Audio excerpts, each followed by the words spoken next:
Hello and welcome to the final Lion Lowdown of the 2021-2022 school year.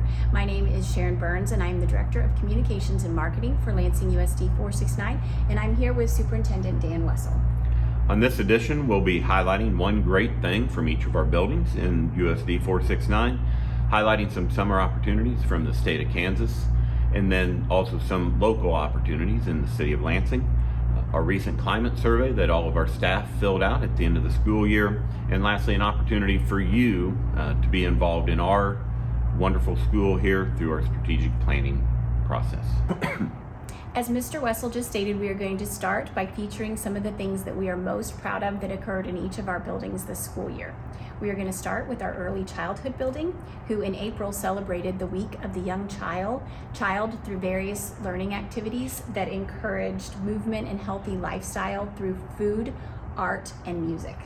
On April 7th, all of Lansing early childhood teams came together and partnered to plan and implement a Touch a Truck event. That would be our parents as teachers, our preschool, and our daycare.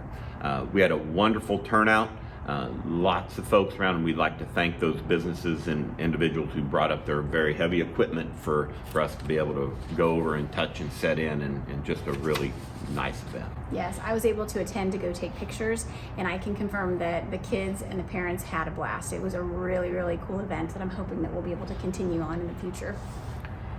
Moving on to our elementary school, we are proud of the accomplishments of our kindergarten team, who have worked really hard to align our curriculum this year and have reaped the rewards as seen in our last screening period on FastBridge. Yeah, our kindergarten class had 90% on grade level in math on the spring FastBridge testing. This was the highest percentage across the entire district. I don't think anybody understands what it's like to teach 5-year-olds all day, every day. And from everybody, they came in being able to read to some not being able to write their name, and for 90% of them to be on grade level is absolutely amazing at the end of one school year. So great job, team. Now we'll move on to our intermediate school. And one of our many successes over at that building was the implementation of our sustained silent reading program. Thanks to an initiative brought to us by our Director of Teaching and Learning, Mr. Miles Aza, every 4th and 5th grade student was able to read a book of their choice for 20 minutes every single day. It was really amazing to see as I visited some classrooms in the 4th grade, and just that excitement for reading and building that love of reading is extremely important through those transition years from elementary school up, for the rest of our lives. Being able to read and loving to read is something that's really important for all of us. So.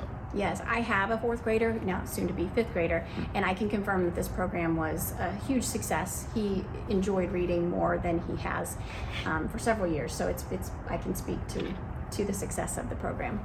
Next, we're going to go over to the middle school. And one thing that they implemented actually through the pandemic time was some positive note cards initiatives that started last year, as I said, by the 7th grade team. They did it to stay in touch with our families. That family connection is really important as we go through school. And so they expanded it across all grade levels with the idea that we would send out as many note cards to students and families as we possibly could throughout the year. Yeah, so teachers took time out of their day to write as personal of a note as possible to a student of their choice. They did this throughout the year, and nearly every single student received a note this year, and we got a lot of really nice feedback. Mr. Jenkins said that the parents really appreciated it and the kids really appreciated it. The one thing that we have learned, especially this year, and just I think it's something that we need to highlight in our community, is those connections that we make to the individuals, school, work. It's all about the relationships that we have, and this was a small token that really did mean a lot to a lot of folks. So right. Good job, middle school. Yes. And we could talk about countless things that happened at the high school that we are proud of this year, but we're going to focus on something that not every district does. It is a second chance breakfast. So what that is we offer after first period. Yes. Right? That we offer an extended passing period so that students who haven't had breakfast that morning are able to get a chance to eat so that they can be more focused throughout the day. And thanks to our incredible nutrition services department led by Jennifer Zuhl, we were able to offer breakfast to students during that time.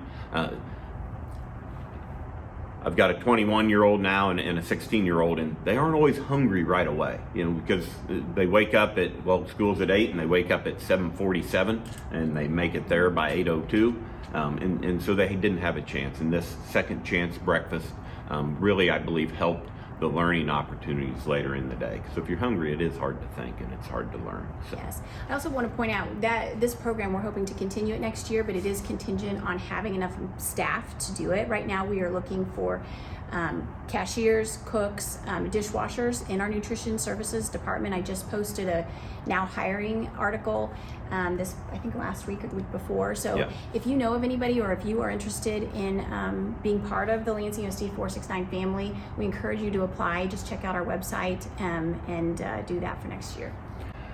Something else at the high school and the middle school, it did help some, was we implemented an activity bus starting here in the spring, where we gave rides home to kids that were in activities that didn't have a ride home.